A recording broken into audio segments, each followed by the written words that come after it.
الحمد للہ وکفی والصلاة والسلام علی عباده الذین اصطفى اما بعد فاعوذ باللہ من الشیطان الرجیم بسم اللہ الرحمن الرحیم وَإِذْ قَالَ رَبُّكَ لِلْمَلَائِكَةِ إِنِّي جَاعِلٌ فِي الْأَرْضِ خَلِيفَةً قالوا وتجعل فيها من يفسد فيها ويسفك الدماء ونحن نسبح بحمدك ونقدس لك قال إني أعلم ما لا تعلمون صدق الله العظيم رب اشرح لي صدري ويسر لي أمري واحلل عقدة من لساني يفقهوا قولي۔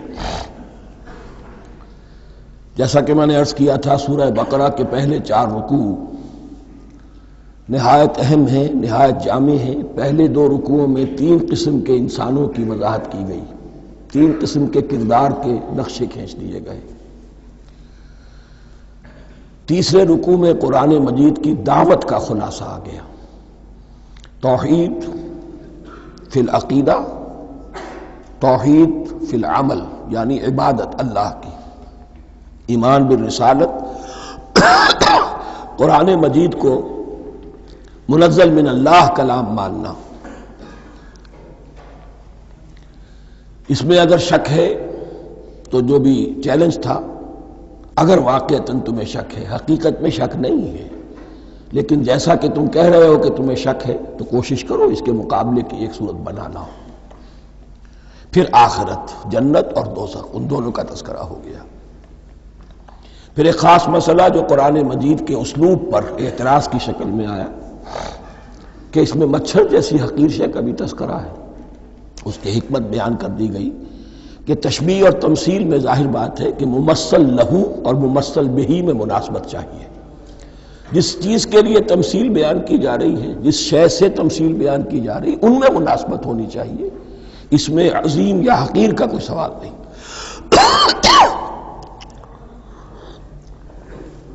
پھر یہ بات کہ جن لوگوں کے دلوں میں زیغ ہے، کجی ہے، وہ اس قرآن سے بھی ان کی ضلالت میں، گمراہی میں اضافہ ہوگا۔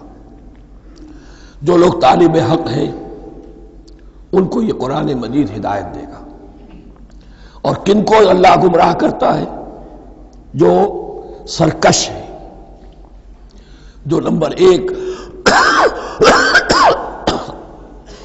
اللہ سے جو عہد کر کے دنیا میں آئے تھے اس کی خلاف ورزی کر رہے ہیں اور صلہ رحمی کے بجائے قطع رحمی کرتے ہیں۔ اس کے بعد ایک بہت اہم فلسفیانہ بات آ گئی، اور اسی کے ضمن میں میں نے اصل میں یہ ساری بات دہرائی ہے۔ میں نے کہا تھا کہ یہ بات واضح ہوگی آگے جا کر سورہ غافر میں۔ پھر ذہن میں لائیے کہ جب یہ صورت نازل ہوئی ہے، سورہ غافر نازل ہو چکی تھی، لہذا یہاں اجمالی تذکرہ ہے، وہاں تفصیلی تذکرہ ہے۔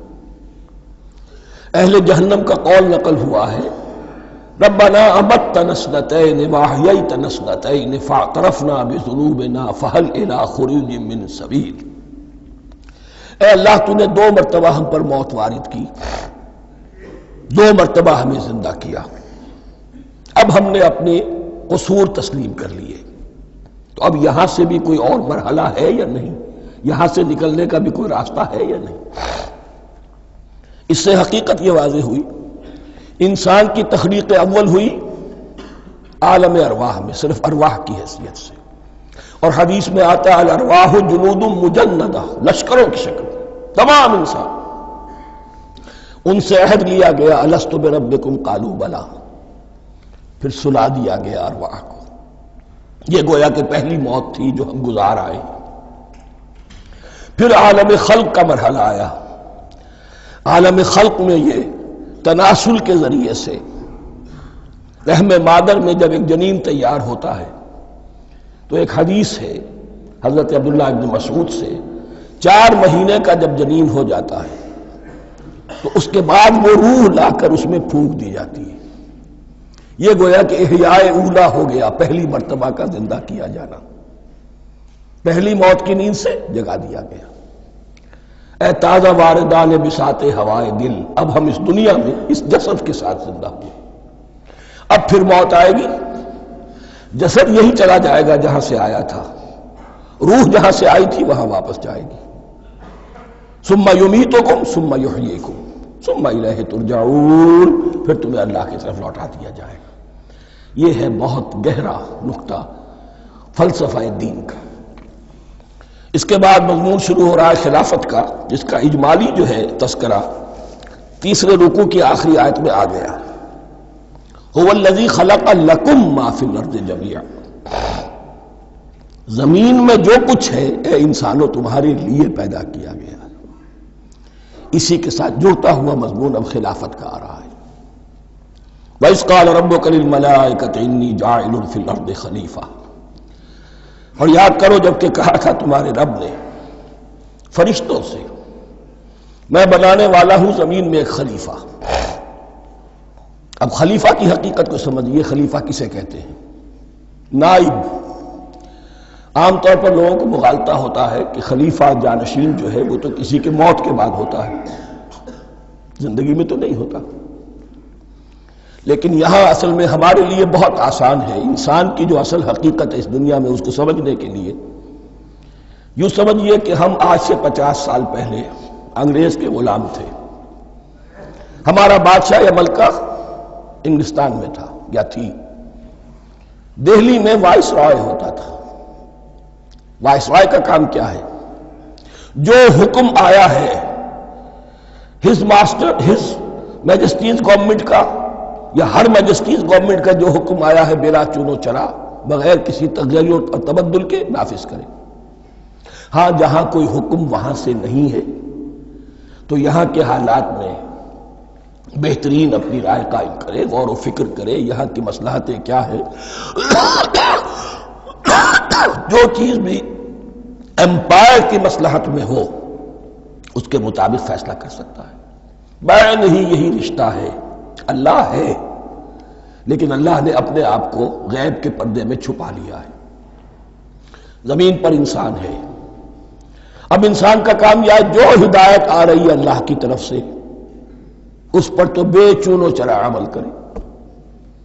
جہاں کوئی ایکسپریس ہدایت نہیں ہے، کوئی واضح ہدایت نہیں ہے، وہاں اپنے بس ججمنٹ کو ایکسرسائز کرے. اسی کا نام اجتہاد ہے. غور و فکر کرے، سوچے، اور جو بات روح دین کے زیادہ سے زیادہ مطابقت رکھنے والی ہو اس کو اختیار کر لے. بین ہی یہی رشتہ ہے در حقیقت رشتہ خلافت کہ جو اللہ اور انسان کے مابین ہے. اب یہ جو دی گئی ہے یہ حیثیت تمام انسانوں کو دی گئی ہے. پوٹینشلی ہر انسان اللہ کا خلیفہ ہے. لیکن جو اللہ کا باغی ہو جائے، جو خود حاکمیت کا مدعی ہو گیا، گویا کہ وہ باغی ہے. اب اگر شاہ جہان بادشاہ تھا، اس کا کوئی ولی عہد تھا، اور ولی عہد جو ہے صبر نہیں کر سکتا، اپنے باپ کی زندگی ہی میں بغاوت کر دیتا ہے، حکومت حاصل کرنا چاہتا ہے، تو اب وہ کیا ہے؟ واجب القتل ہے. جو لوگ بھی حاکمیت کے مدعی ہو گئے ویسے تو حقیقت واجب القتل ہے، لیکن دنیا میں مہلت دی ہے اللہ نے. یہ دار الامتحان ہے. فوراً قتل نہیں کرتا، فوراً ختم نہیں کرتا. وَلَوْلَا كَلِمَةٌ سَبَقَتْ مِنْ رَبِّكَ إِلَىٰ أَجَلٍ مُّسَمًّى لَقُضِيَ بَيْنَهُمْ. اگر یہ پہلے بات طے نہ ہو چکی ہوتی، ایک وقت معین تک کے لیے انہیں مہلت اللہ نے نہ دی ہوتی تو اللہ فیصلہ چکا دیتا. لیکن مہلت دی ہے. لیکن کم سے کم اتنی سزا ملتی ہے کہ اب وہ خلافت کے حق سے محروم کر دیے گئے. گویا کہ اب خلافت دنیا میں ہوگی خلافت المسلمین. صرف وہی شخص کہ جو اللہ کو مانے اپنا حاکم مطلق، وہ خلافت کا اہل ہے. تو یہ چند باتیں خلافت کی اصل حقیقت کے ضمن میں یہیں پر سمجھ لیجیے. وَإِذْ قَالَ رَبُّكَ لِلْمَلَائِكَةِ إِنِّي جَاعِلٌ فِي الْأَرْضِ خَلِيفَةً قَالُوا أَتَجْعَلُ فِيهَا مَن يُفْسِدُ فِيهَا وَيَسْفِكُ الدِّمَاءَ وَنَحْنُ نُسَبِّحُ بِحَمْدِكَ وَنُقَدِّسُ لَكَ. اور یاد کرو جب کہ تمہارے رب نے کہا تھا فرشتوں سے کہ میں زمین میں خلیفہ بنانے والا ہوں، تو انہوں نے کہا کہ کیا تو بنائے گا اس میں جو فساد مچائے گا اس میں اور خوریزی کرے گا. وَنَحْنُ نُسَبِّحُ بِحَمْدِكَ وَنُقَدِّسُ لَكَ. ہم آپ کی تسبیح اور تحمید اور آپ کی تقدیس میں لگے ہوئے ہیں. قَالَ إِنِّي أَعْلَمُ مَا لَا تَعْلَمُونَ. فرمایا میں جانتا ہوں جو تم نہیں جانتے. اب یہاں سوال پیدا ہوتا ہے کہ فرشتوں کو یہ گمان کیسے ہوا یا یہ خیال کیسے ہوا؟ دو رائے ہیں اس میں۔ ایک تو یہ کہ انسان کی تخلیق سے پہلے اس دنیا میں جنات تھے اور انہیں بھی کچھ اللہ نے تھوڑا سا اختیار دیا تھا اور انہوں نے یہاں فساد مچایا۔ انہی پر قیاس کرتے ہوئے فرشتوں نے سمجھا کہ انسان بھی پھر زمین میں فساد مچائے گا، خونریزی کرے گا۔ ایک دوسری اصولی بات یہ کہی گئی ہے کہ خلافت کا لفظ جب استعمال ہوا تو اس کے معنی ہے کہ کوئی نہ کوئی اختیار بھی ملے گا۔ جنات کے بارے میں خلافت کا لفظ کہیں نہیں آیا، انسان کے بارے میں آ رہا ہے۔ خلیفہ بالکل بے اختیار نہیں ہوتا، جیسا کہ میں نے عرض کیا، جہاں واضح حکم ہے تو اس کی تو تنفیذ، جہاں نہیں ہے وہاں اپنی رائے سے جتنا بھی بہتر سے بہتر سوچ سکتا ہو انسان رائے قائم کرے۔ یہ اختیار جو ہے، ظاہر بات ہے جہاں اختیار ہوگا صحیح استعمال ہونے کا بھی امکان ہے، غلط استعمال ہونے کا بھی امکان ہے۔ اختیار تو بلکہ یہ کہ آپ کا پولیٹیکل سائنس کا تو ایکسیم یہ ہے، authority turns to corrupt and absolute authority corrupts absolutely۔ تو ٹینڈنسی کرپشن کی ہوتی ہے اختیار کے اندر۔ اس بنا پر انہوں نے قیاس کیا کہ اس میں فساد ہوگا، خونریزی ہوگی۔ اللہ تعالیٰ نے فرمایا اپنی حکمتوں سے میں خود واقف ہوں، میں کیوں بنا رہا ہوں یہ میں جانتا ہوں، تم نہیں جانتے۔ وَعَلَّمَ آدَمَ الْأَسْمَاءَ كُلَّهَا، اور اللہ نے سکھا دیے آدم کو تمام کے تمام نام۔ اب اس میں بھی ایک رائے تو یہ ہے، بلکہ اس میں تقریباً اجماع ہے مفسرین کا، کہ اس سے مراد ہے تمام اشیاء کے نام، اور تمام اشیاء کے نام سے مراد ہے ان کی حقیقت کا علم۔ ہیومن نالج جو ہے، اگر آپ اس کا تجزیہ کریں گے تو وہ یہی ہے کہ انسان ایک چیز کو پہچانتا ہے، پھر اس کے لیے ایک نام رکھتا ہے یا کوئی ٹرم اس کے لیے قائم کرتا ہے۔ اس نام یا ٹرم اور اس کے حوالے سے، اصطلاح کے حوالے سے بہت سے حقائق کو اپنے ذہن کے اندر محفوظ کرتا ہے۔ تو گویا کہ ان علمہ آدم الاسماء کلہا، تمام نام سکھا دیے کل مادی کائنات کے اندر جو کچھ وجود میں آنے والا تھا، ان سب کی حقیقت سے پوٹینشلی حضرت آدم کو آگاہ کر دیا۔ یہ پوٹینشل علم ہے، ہیومن نالج، جو ایکوائرڈ نالج ہے، جو انسان کو سم اور بسم اور اپنے اس دماغ کے کمپیوٹر کے ذریعے سے حاصل ہوتا ہے۔ ایک ہے ریویلڈ نالج جو اللہ وحی کے ذریعے سے بھیجتا ہے، ایک ہے ایکوائرڈ نالج، انسان خود علم حاصل کرتا ہے۔ اس نے آنکھوں سے دیکھا، کان سے سنا، نتیجہ نکالا، اور اس کمپیوٹر نے اس کو پروسیس کیا، اس نتیجے کو کہیں میموری کے اندر سٹور کر لیا۔ یہ کمپیوٹر ہے بہت بڑا۔ پھر کچھ اور دیکھا، کچھ اور سنا، کچھ چھو کر معلوم ہوا، کچھ چکھ کر معلوم ہوا، کچھ سونگھ کر معلوم ہوا، کوئی اور نتیجہ نکلا، اسے وہ پاس میموری کے ساتھ اس کو ٹیلی کیا اور نتیجہ نکالا۔ اس طرح رفتہ رفتہ ان السمع والبصر والفؤاد کل اولئک کان عنہ مسئولا، یہ ایکوائرڈ نالج تین چیزوں سے انسان کو حاصل ہو رہا ہے، سماعت، بصارت اور یہ عقل، جو فائدہ اخذ کرتی ہے، جو اس کو پروسیس کرتی ہے، اس تمام جو سینس ڈیٹا اس کو مہیا ہوتا ہے سینس آرگنز کے ذریعے سے۔ یہ علم ہے جو پوٹینشلی حضرت آدم کو دے دیا گیا۔ اس کی ایکسفولیشن ہو رہی ہے، اب درجہ بدرجہ وہ علم پھیل رہا ہے، بڑھ رہا ہے، اور بڑھتے بڑھتے کہاں تک پہنچے گا ہم کچھ نہیں کہہ سکتے۔ کہاں سے کہاں پہنچ گیا انسان۔ اس نصف صدی کے اندر علم انسانی میں جو ایکسپلوژن ہوا ہے، میں اور آپ اس کا تصور تک نہیں کر سکتے۔ اکثر بڑے بڑے جو سائنسدان ہیں انہیں تصور نہیں ہے، اس لیے کہ ایک شخص اپنی لائن فزکس کے بارے میں جانتا ہے کیا کچھ ہو گیا، یا فزکس کی بھی کسی شاخ کے بارے میں جانتا ہے، باقی دوسری جو لائن ہے اسے کچھ پتہ نہیں۔ اسپیشلائزیشن کا دور ہے، لہذا جو ایکسپلوژن کہا جائے، دھماکہ ہوا ہے علم کا، اس کا کوئی اندازہ نہیں ہے ہمارے پاس، اور کس تیزی کے ساتھ وہ چیز آگے بڑھ رہی ہے، کس تیزی کے ساتھ ایک چیز آج جو ایجاد ہوئی چند دنوں کے اندر اندر اس کے بعد اس کا نیا کوئی ورشن آ جاتا ہے اور یہ چیز جو ہے آبسولیٹ ہو جاتی ہے۔ کمیونیکیشن کے اندر جو انقلاب عظیم برپا ہوا ہے، تو آپ یہ سمجھیے کہ اقبال نے جو شعر کبھی کہا تھا کہ عروج آدم خاکی سے انجم سہمے جاتے ہیں کہ یہ ٹوٹا ہوا تارا مہ کابل نہ بن جائے۔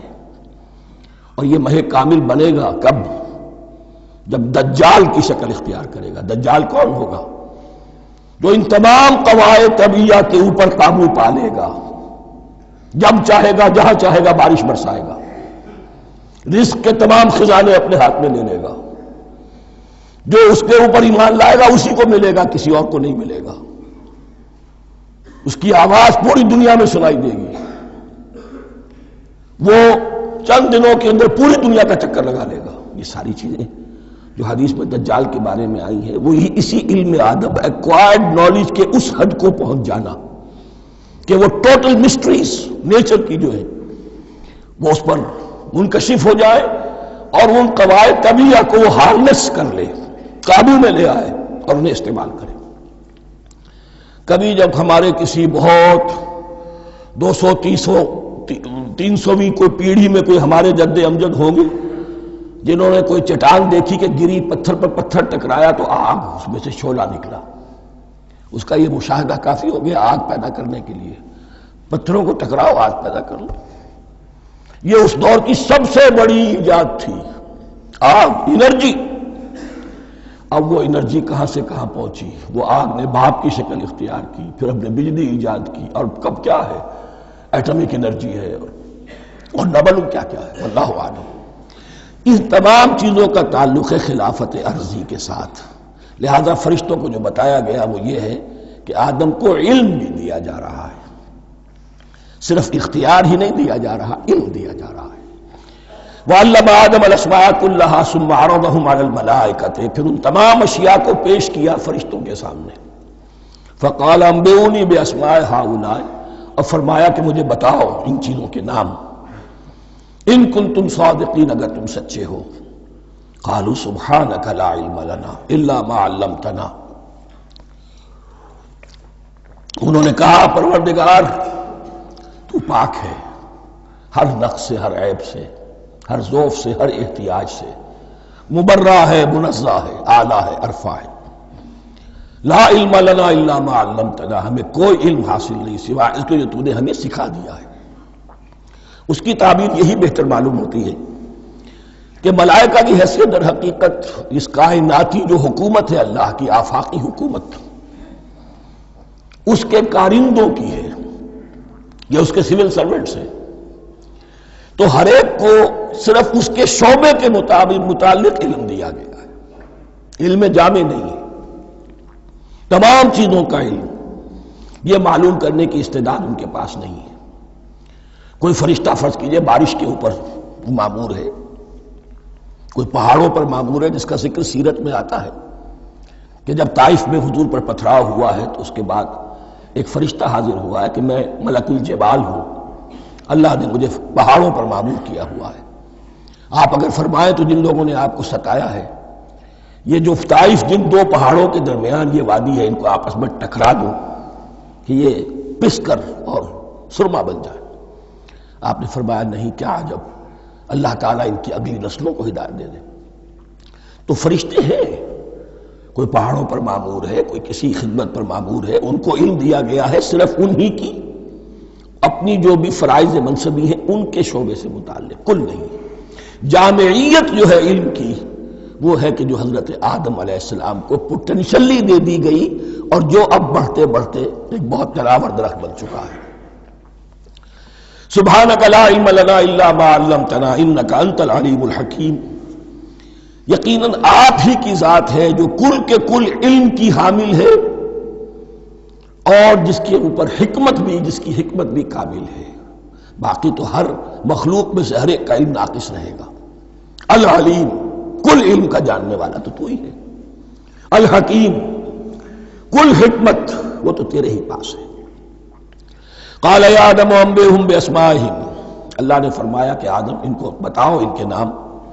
فلما انباہم باسمائہم، تو جب انہوں نے بتا دیے ان کو، فرشتوں کو، ان کے نام، قال الم اقل لکم انی اعلم غیب السماوات والارض، تو اللہ نے فرمایا کہ میں نے کہا نہیں تھا کہ میں جانتا ہوں آسمانوں اور زمین کی تمام غائب چیزوں کو جو تمہاری نگاہوں سے بھی اوجھل ہے، غیب، میں ہر شے کا جاننے والا ہوں۔ وَأَعْلَمُ مَا تُبْدُونَ وَمَا كُنْتُمْ تَكْتُمُونَ، اور میں جانتا ہوں جو کچھ تم ظاہر کر رہے تھے اور جو کچھ تم چھپا رہے تھے۔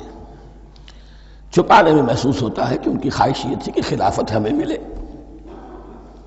ہم خدام ادب ہیں، ہر وقت تسبیح و تحمید اور تقدیس میں مصروف ہیں، جو حکم ملتا ہے بجا لاتے ہیں، تو یہ خلافت کسی اور مخلوق کو کیوں ملے؟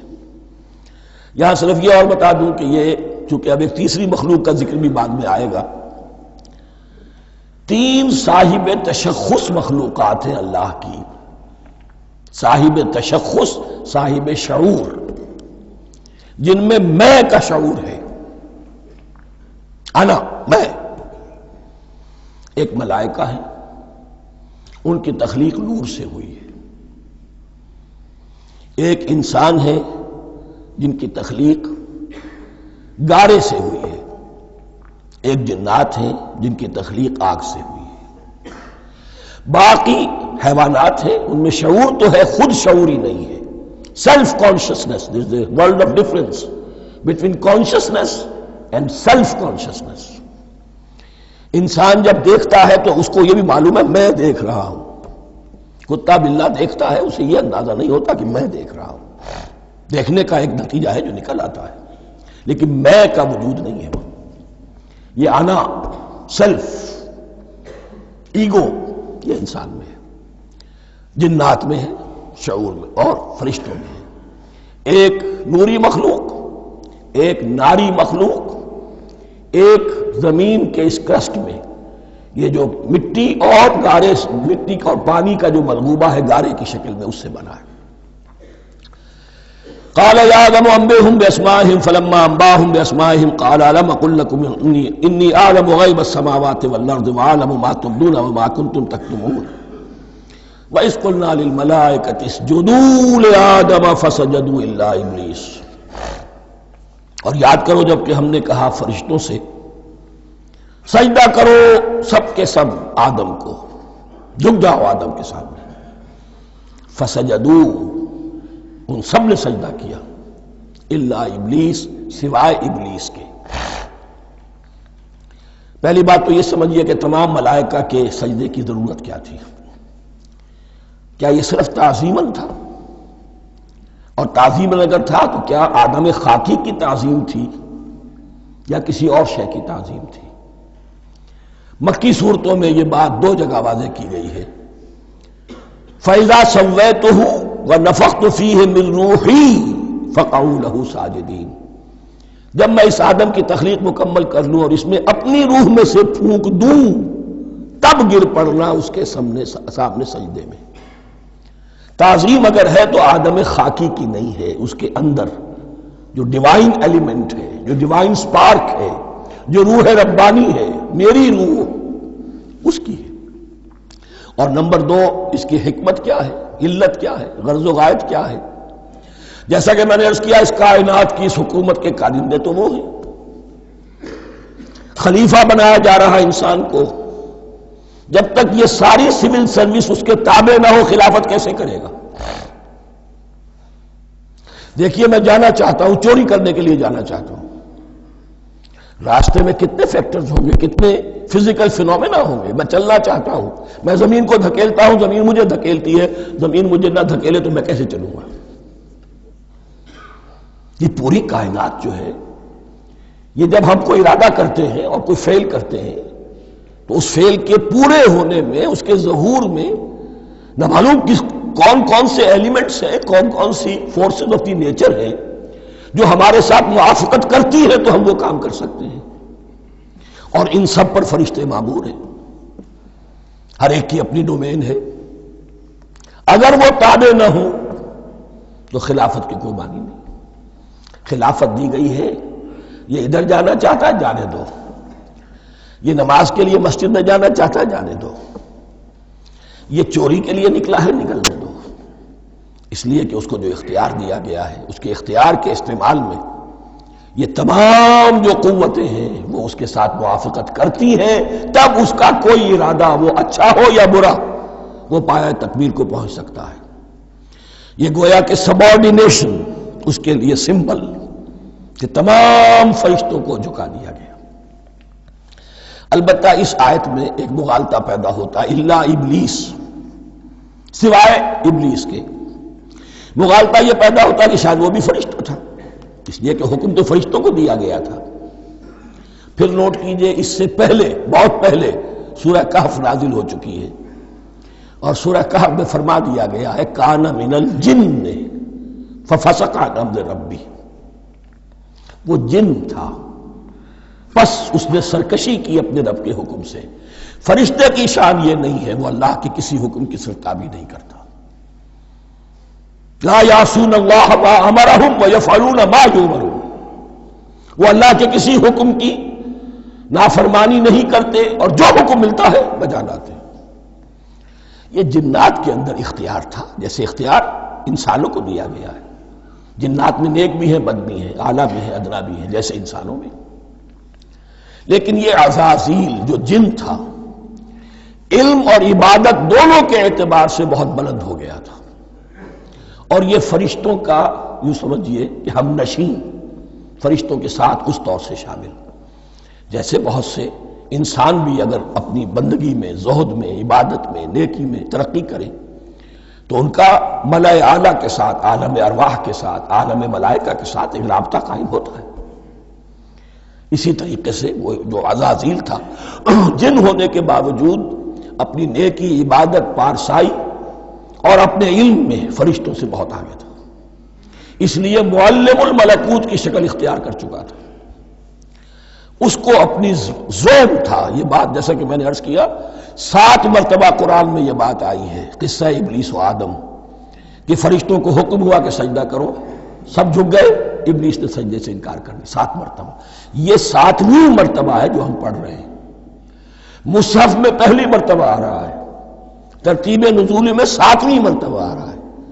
یہ آدم و ابلیس کا قصہ اس سے آگے سورہ اعراف میں آئے گا، پھر سورہ ہجر میں آئے گا، سورہ بنی اسرائیل میں آئے گا، سورہ کہف میں آئے گا، سورہ طٰہٰ میں آئے گا، سورہ صاد میں آئے گا، 6 مرتبہ مکی قرآن میں، 1 مرتبہ یہاں۔ تو یہاں اشارہ نہیں کیا، اس لیے مغالطہ ہو سکتا ہے، لیکن یہ کہ سورہ کہف میں آپ کو بتا چکا ہوں کان من الجن ففسق عن امر ربی، اس نے اپنے رب کے حکم سے سرتابی کی۔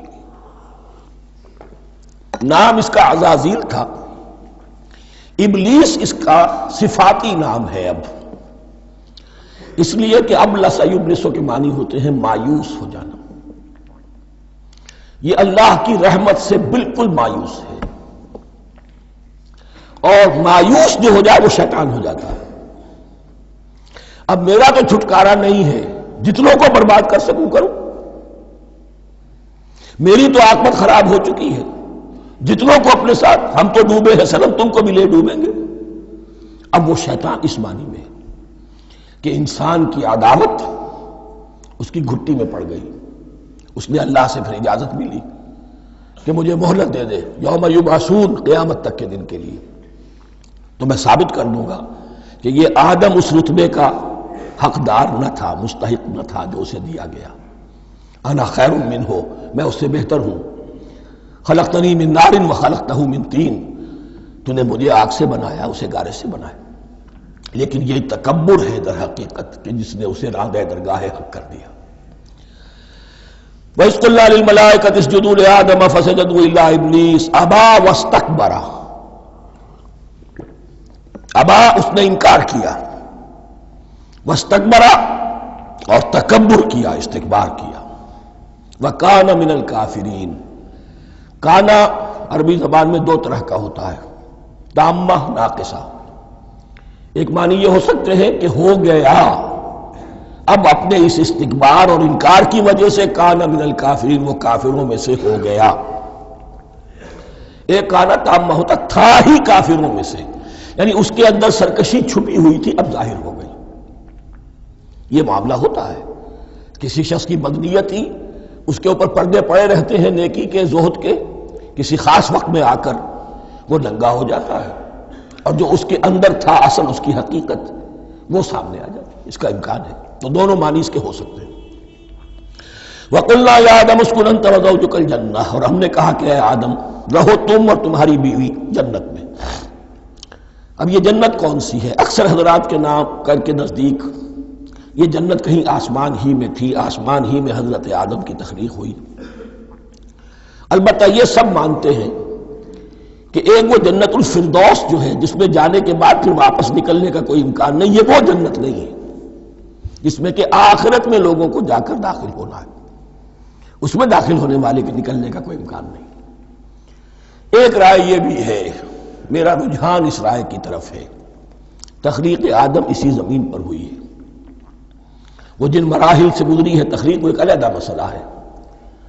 بایولوجی اور وحی دونوں اس پر متفق ہیں کہ مٹی سے، کرسٹ آف دی ارتھ سے انسان بنا ہے، اس پر اتفاق ہے، قرآن کا بھی اور بایولوجی کا بھی، جدید علم الحیوانات کا بھی، علم الحیات کا۔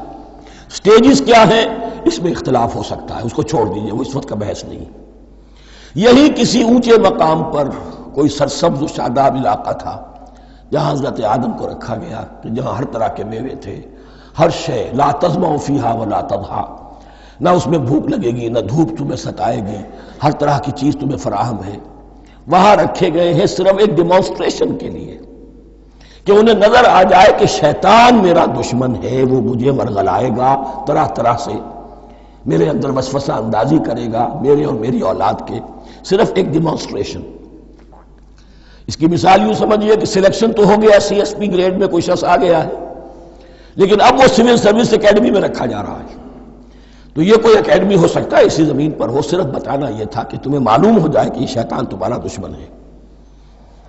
اس لیے کہ اس میں جو ایک لفظ حبوط کا آ رہا ہے، وہ حبوط صرف ایک کی معنی میں نہیں ہوتا، دوسری معنی میں بھی ہے، اللہ عالم۔ یہ چیزیں پھر متشابہات میں رہیں گی، اس لیے ان کے بارے میں کوئی ایک رائے دوسری رائے، اس کے لیے ذہن سے، عقل سے بات کر کے ایک یا دوسری رائے اختیار کر سکتے ہیں۔ وَقُلْنَا يَا آدَمُ اسْكُنْ أَنْتَ وَزَوْجُكَ الْجَنَّةَ، اور ہم نے کہا کہ رہو اے آدم تم بھی اور تمہاری بیوی بھی باغ میں، اس باغ میں، الجنہ اس باغ میں، گویا کہ اشارہ کیا جا رہا ہے۔ وَكُلَا مِنْهَا رَغَدًا حَيْثُ شِئْتُمْ، اور کھاؤ اس میں سے با فراغت جہاں سے چاہو، ہر طرح کا پھل ہے کھاؤ۔ وَلَا تَقْرَبَا هَٰذِهِ الشَّجَرَةَ، یہاں پہ اس درخت کا نام نہیں دیا گیا، اشارہ اس درخت کے قریب مت جانا۔ فَتَكُونَا مِنَ الظَّالِمِينَ، تو تم ظالموں میں سے ہو جاؤ گے، تم حد سے گزرنے والوں میں سے ہو جاؤ گے۔ اب اس کی بھی حکمت سمجھیے کہ چونکہ ڈیمانسٹریشن کرانی ہے کہ تمہیں کسی چیز سے، ہزار چیزیں مباح ہیں دنیا میں، چند چیزیں پینے کی حرام ہیں، اب تم اگر ان ہزار مباح چیزوں کو چھوڑ کر حرام چیز کو پیتے ہو تو یہ تمہارا اختیار ہوا، جبکہ اللہ تعالیٰ نے مباحات کا دائرہ بہت وسیع رکھا ہے۔ جس سے چاہو چند رشتے ہیں جو بیان کر دیے گئے، یہ حرام ہے، محرمات ہے، ابدیہ ہیں، ان سے تو شادی نہیں ہو سکتی، باقی کسی مسلمان عورت سے دنیا کے کسی کونے میں وہ شادی کر سکتے، کروڑوں کے آپشنز آپ کے لیے خالی کھلے ہیں، لیکن پھر بھی انسان شادی نہ کرے، زنا کرے، یہ گویا کہ اس کی اپنی خباثت نفس ہے۔ ایک نہیں، دو دو، تین تین، چار چار تک شادی کرو، اجازت ہے تمہیں۔ تو اس اعتبار سے مباحات، اب یہ پورا باغ تمہارے لیے مباح ہے، بس ایک درخت ہے اس کے پاس نہ جانا، اور درخت کا نام لینے کی کوئی ضرورت نہیں، تو آزمائش تھی نا، صرف ایک آزمائش اور اس کی ڈیمانسٹریشن۔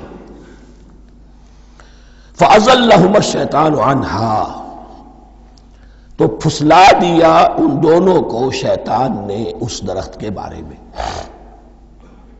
اب وہ کس کس طریقے سے پھسلایا، یہ بھی جیسا کہ میں نے عرض کیا 6 مرتبہ چونکہ یہ قصہ آ چکا ہے، اس کی آپ کو سورہ طٰہٰ میں تفصیل ملے گی، کس کس طریقے سے پھسلایا اور اس بات کے لیے تیار کیا۔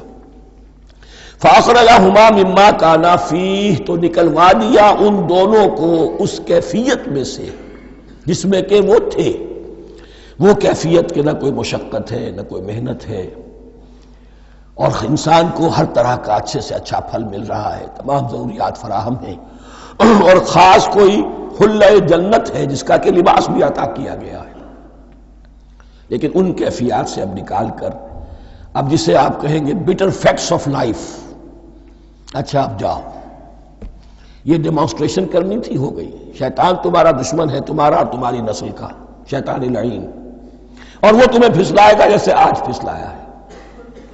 تم آگاہ رہنا اس کی شرارتوں سے، ان الشیطان لکم عدو فاتخذوہ عدوا، یہ شیطان تمہارا دشمن ہے، اسے اپنا دشمن ہی سمجھو۔ لیکن یہ ہے کہ اگر کچھ لوگ اسے دوست بنا لیں، اس کے ایجنٹ بن جائیں، اس کے کارندے بن جائیں، یہ ان کا چوائس ہے جس کی سزا انہیں ملے گی۔ فَأَخْرَجَهُمَا مِمَّا كَانَا فِيهِ وَقُلْنَا اهْبِطُوا بَعْضُكُمْ لِبَعْضٍ عَدُوٌّ، اور ہم نے کہا اترو، تم سب ایک دوسرے کے دشمن ہوگے۔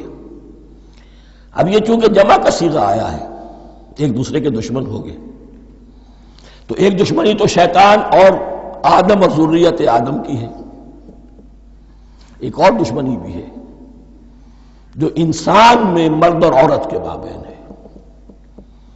عورت بھی پھسلاتی ہے، غلط راستے پر ڈالتی ہے، مرد عورتوں کو گمراہ کرتے ہیں، عورتیں مردوں کو گمراہ کرتی ہیں۔ قرآن مجید میں کہا گیا یا ایھا الذین آمنوا ان من ازواجکم واولادکم عدوا لکم فاحذروہم، اے اہل ایمان چوکنے رہو، چوکس رہو، تمہاری بیویوں اور اولاد میں سے تمہارے دشمن ہیں، بچ کر رہو، کیپ الرٹ، کہیں ان کی محبت تمہیں راہ حق سے منحرف نہ کر دے۔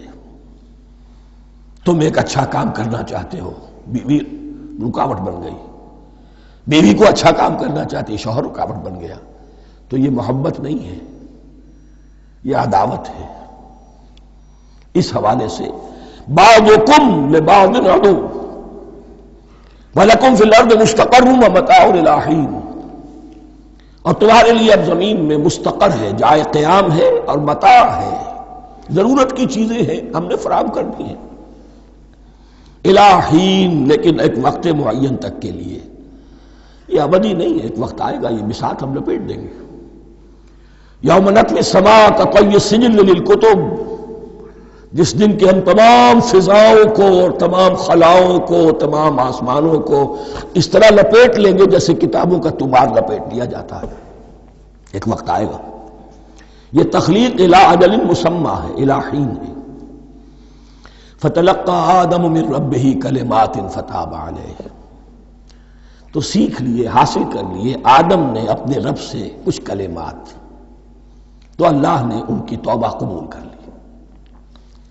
اب اس کی وضاحت سورہ اعراف میں ہے، یہ تو چونکہ پس منظر میں وہ 2/3 قرآن موجود ہے، اس کی وضاحت کیا ہے کہ حضرت آدم میں سخت پشیمانی پیدا ہوئی ہے، میں نے کیا کیا، مجھ سے خطا سرزد ہو گئی، اللہ کے حکم کی میں نے خلاف ورزی کی، لیکن ان کے پاس الفاظ نہیں تھے کن الفاظ میں اللہ سے استغفار کریں، کن الفاظ میں اللہ سے معافی چاہیں۔ اللہ کی رحمت یہ ہوئی کہ اللہ نے الفاظ انہیں خود تلقین فرما دی۔ یہ اللہ کی شان رحیمی ہے۔ اصل شے جو ہے وہ انسان کے اندر گناہ پر ندامت کا پیدا ہو جانا ہے، یہ اصل توبہ ہے۔ علامہ اقبال نے جو بڑی اپنی آغاز عنفوان شباب میں جو اشعار کہے تھے، ان میں سے ایک شعر کو سن کر پھڑک اٹھے تھے اس وقت کے اساتذہ بھی۔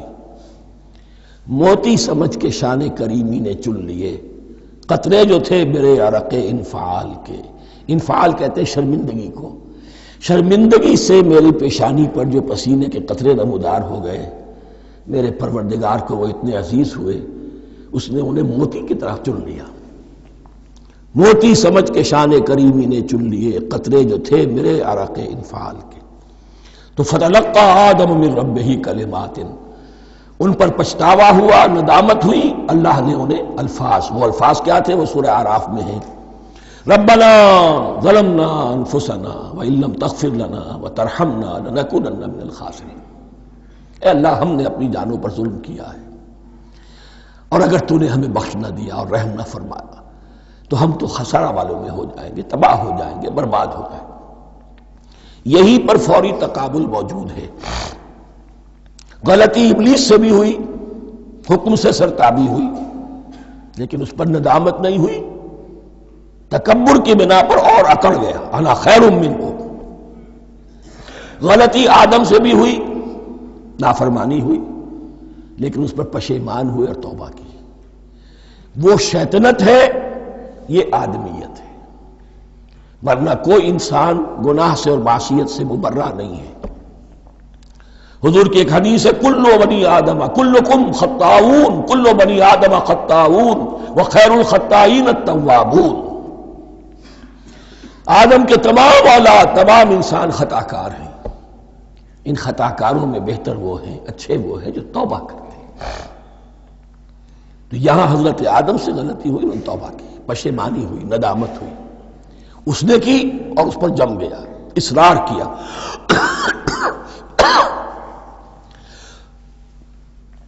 فتلقى آدم من ربه كلمات فتاب عليه انه هو التواب الرحیم، یقیناً وہی تو ہے بہت توبہ کو قبول فرمانے والا اور بہت رحم فرمانے والا۔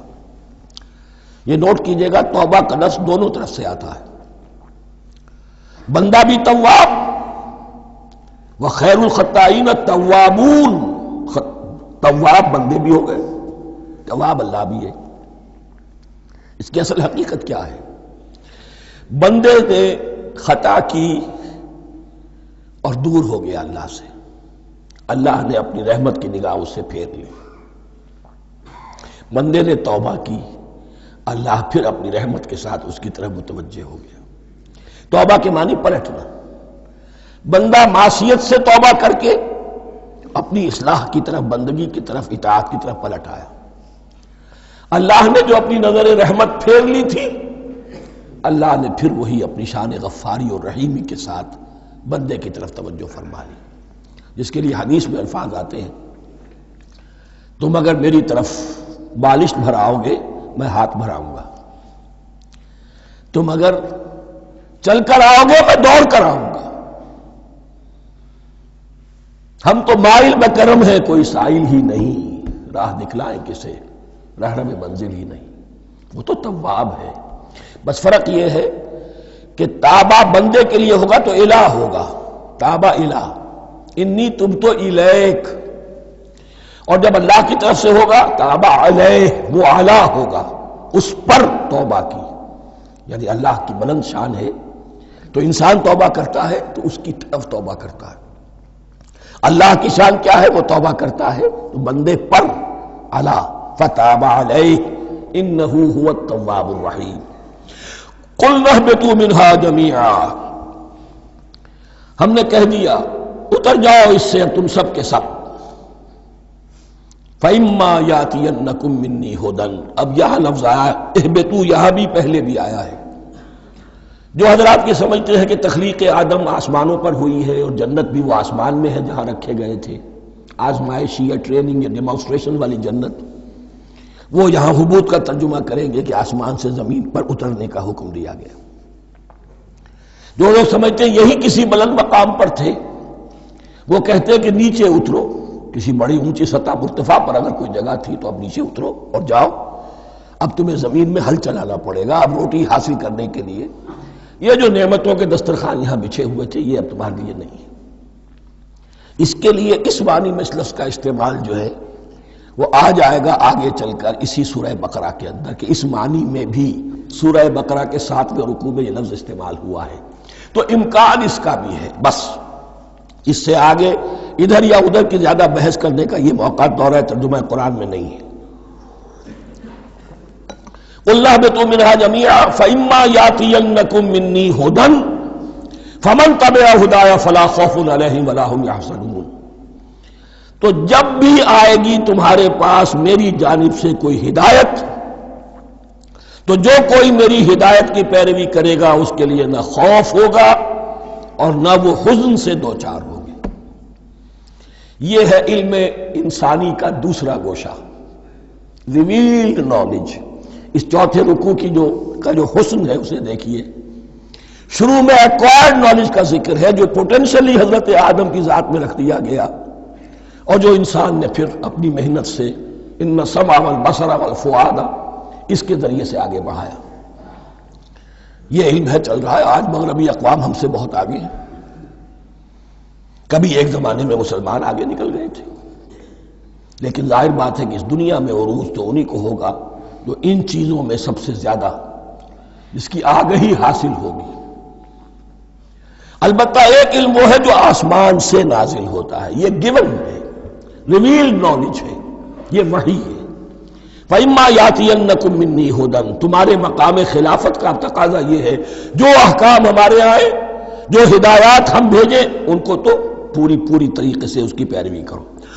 فَمَن تَبِعَ ہدایٰ، تو جو کوئی بھی میری ہدایت کی پیروی کرے گا، فَلَا خَوْفٌ عَلَيْهِمْ وَلَا هُمْ يَحْزَنُونَ وَالَّذِينَ كَفَرُوا، اور جو ناشکری کریں گے، کفر کریں گے، انکار کریں گے، وَكَذَّبُوا بِآيَاتِنَا، اور ہماری آیات کو جھٹلائیں گے، فَأُولَٰئِكَ أَصْحَابُ النَّارِ هُمْ فِيهَا خَالِدُونَ، تو وہ جہنمی ہوں گے، آگ والے ہوں گے، اس میں ہمیشہ ہمیشہ رہیں گے۔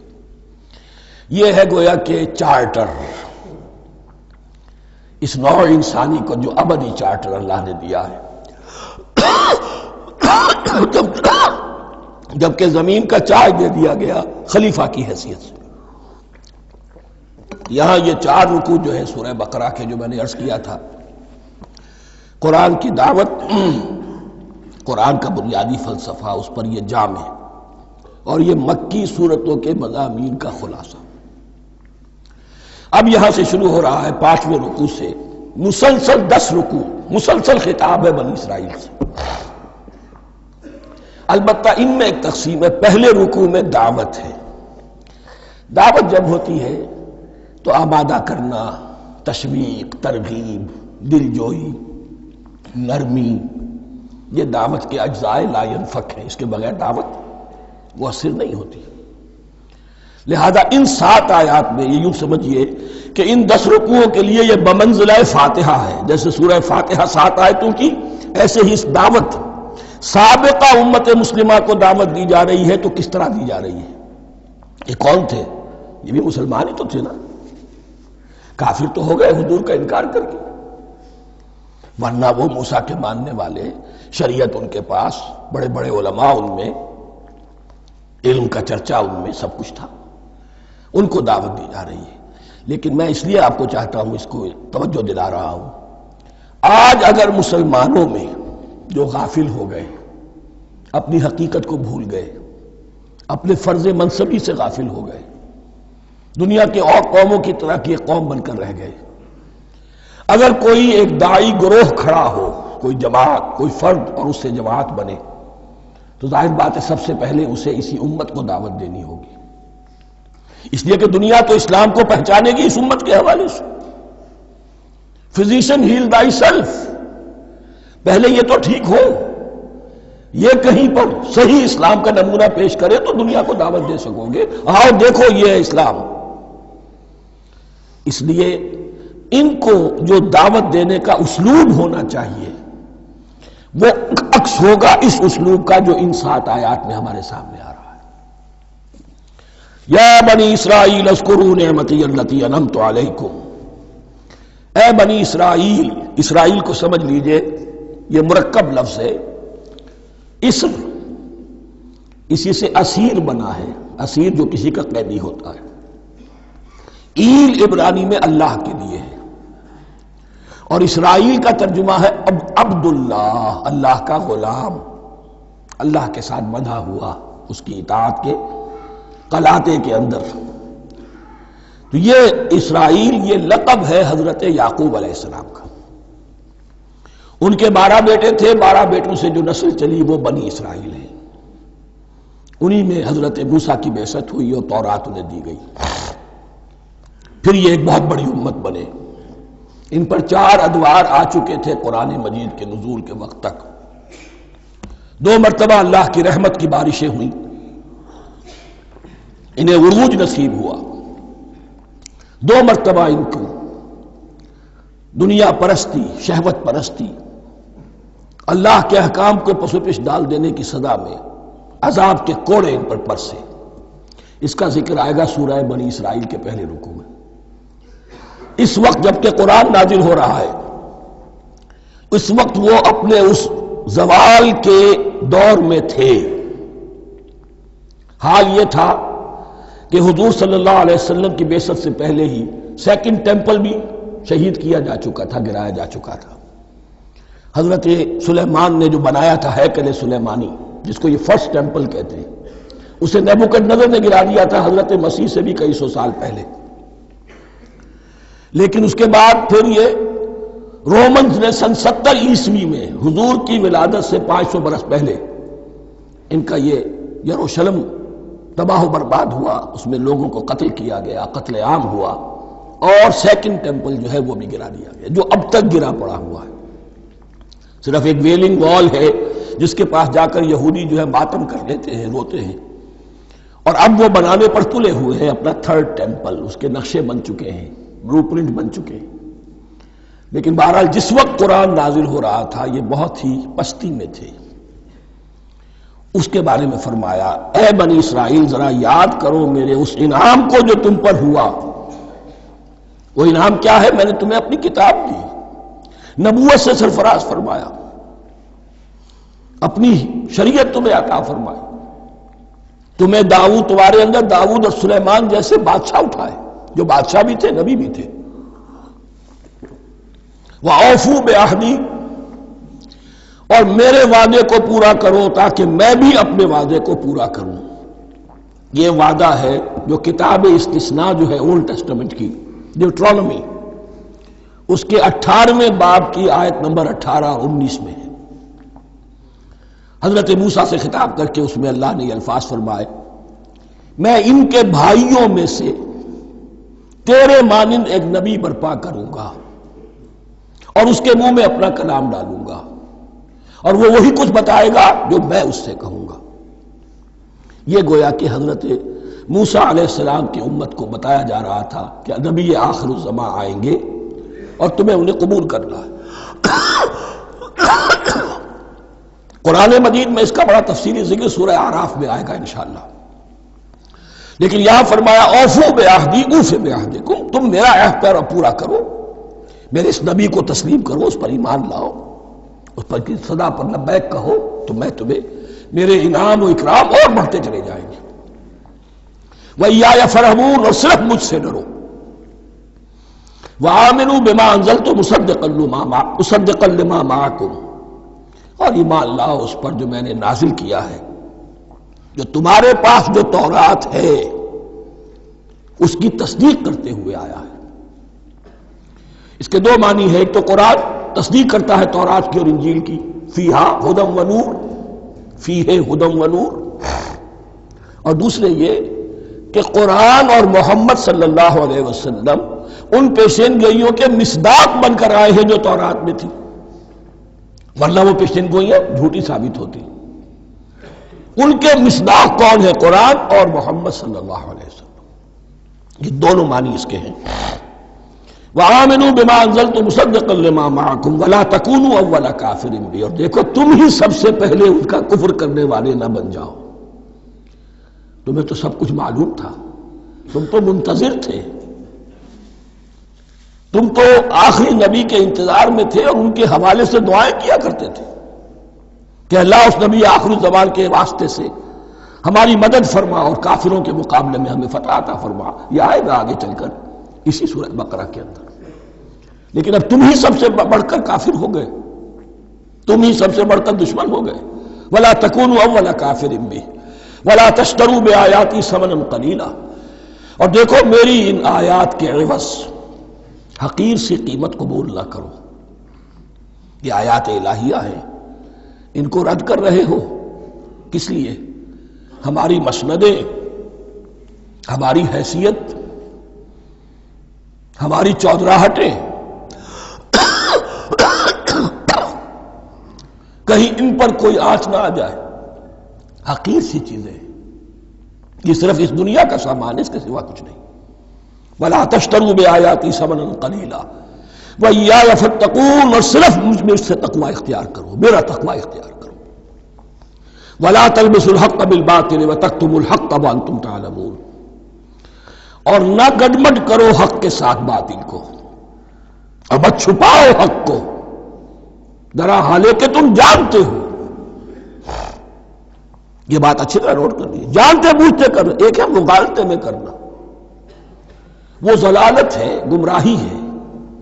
ایک جان بوجھ کر کرنا، حق کو پہچان کر اسے رد کرنا، یہ پھر اللہ تعالیٰ کے غضب کو دعوت دینا ہے، wrath of اللہ، اس کے غضب کو دعوت دینا ہے کہ حق کو پہچان کر اس کی نفی کی جائے۔ وَأَنْتُمْ تَعْلَمُونَ، علماء یہود قرآن مجید میں آگے چل کر آئے گا ایسے پہچانتے تھے محمد کو اور قرآن کو جیسے اپنے بیٹوں کو، یعرفونہ کما یعرفون ابناہم، ایسے پہچانتے جیسے اپنے بیٹوں کو۔ وَأَقِیمُوا الصَّلَاةَ وَآتُوا الزَّکَاةَ، دیکھو نماز قائم کرو، زکوٰۃ ادا کرو، وَارْکَعُوا مَعَ الرَّاکِعِینَ، اور جھکنے والوں کے ساتھ جھکو۔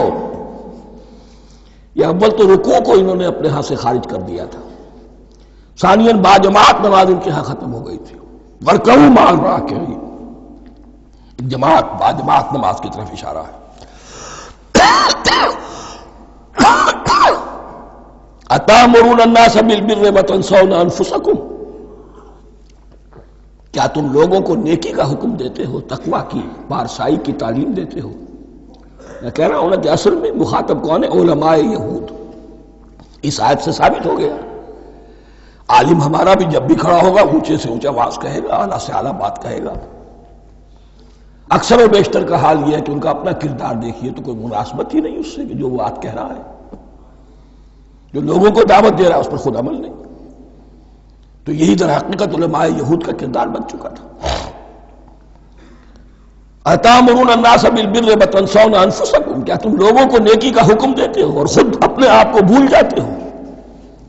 وَأَنْتُمْ تَتْلُونَ الْكِتَابَ، اور یہ سب کچھ تم کر رہے ہو اس حال میں کہ کتاب پڑھتے بھی ہو، تورات پڑھتے ہو، صاحب تورات ہو۔ ہمارے بھی بہت سے علماء کا، علماء سو جنہیں ہم کہتے ہیں، حال یہ ہو چکا ہے، خود بدلتے نہیں قرآن کو بدل دیتے ہیں، ہوئے کس درجہ فقیہان حکم بے توفیق۔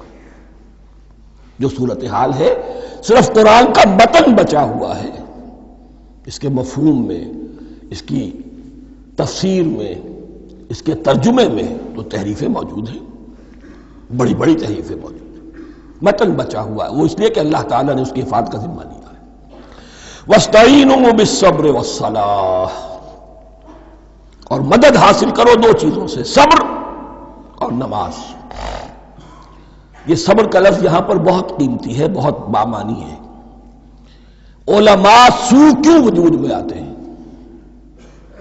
جب وہ دنیا کے کتے بن جائیں گے تو وہ دین کو بدنام کرنے والے ہوں گے۔ بظاہر دینی مناسب ہیں لیکن اصل میں ان کے پردے میں دنیا داری کی جا رہی ہے، صبر نہیں، بس صبر کے ساتھ اور نماز کے ساتھ، اس لیے کہ آپ صحیح راستے پر آئیں گے۔ اگر کوئی عالم دین لوگوں پر تنقید کرے گا، لولا ینہاہم الربانیون والاحبار، کیوں نہیں روکتے ان کے علماء اور ان کے اولیاء اور صوفیاء ان کو حرام کھانے سے اور جھوٹ بولنے سے؟ اگر کوئی شخص روکے گا اس کو پھر نذرانے تو نہیں ملیں گی، اس کی خدمتیں تو نہیں ہوگی۔ اگر تو دنیا میں صبر اختیار کرنا ہے تب تو آپ حق بات کہہ سکتے ہیں، اور اگر دنیاوی ایمبیشنز ہیں تو پھر آپ کو کہیں نہ کہیں کمپرومائز کرنا پڑے گا۔ وَاسْتَعِینُوا بِالصَّبْرِ وَالصَّلَاةِ، صبر اور نماز۔ وَإِنَّهَا لَكَبِیرَةٌ، اور یقیناً یہ بہت بھاری شے ہے، بہت بھاری شے ہے۔ عام طور پر خیال یہ ہے کہ انہا کی ضمیر صرف صلاۃ کی طرف جاتی ہے، نماز بہت بھاری ہے۔ ایک رائے یہ ہے کہ نہیں، یہ پورے طرز عمل کی طرف جا رہی ہے۔ یہ طرز عمل کہ خود صبر کرو، اس دنیا میں صبر کرو، دنیا اور دنیا کے متعلقات میں کم سے کم پر قانع ہو جاؤ، اور حق کا بول بالا کرنے کے لیے میدان میں آ جاؤ، یہ طرز عمل۔ اور اس میں پھر نماز، الصلاۃ عماد الدین۔ وَإِنَّهَا لَكَبِیرَةٌ إِلَّا عَلَى الْخَاشِعِینَ، یہ یقیناً بہت بھاری چیز ہے، یہ روش، یہ رویہ بھی بہت بھاری اور نماز بھی بہت بھاری ہے، سوائے ان خشوع رکھنے والوں کے، ڈرنے والوں کے، جن کے دل جھک گئے ہیں اللہ کے سامنے۔ الذین یظنون انہم ملاقو ربہم، جنہیں یہ یقین ہے کہ انہیں اپنے رب سے ملاقات کرنی ہے، جیسا کہ میں نے شروع میں توجہ دلائی تھی، وبالآخرۃ ہم یوقنون، یہ ایمان بالآخرت ہے جو انسان کو سیدھا رکھتا ہے عمل کے میدان میں۔ الذین یظنون انہم ملاقو ربہم وانہم الیہ راجعون، اور جنہیں یہ یقین ہے کہ بالآخر اسی کی طرف ہمیں لوٹنا ہے۔ بارک اللہ لی ولکم فی القرآن العظیم ونفعنی وإیاکم بالآیات والذکر الحکیم۔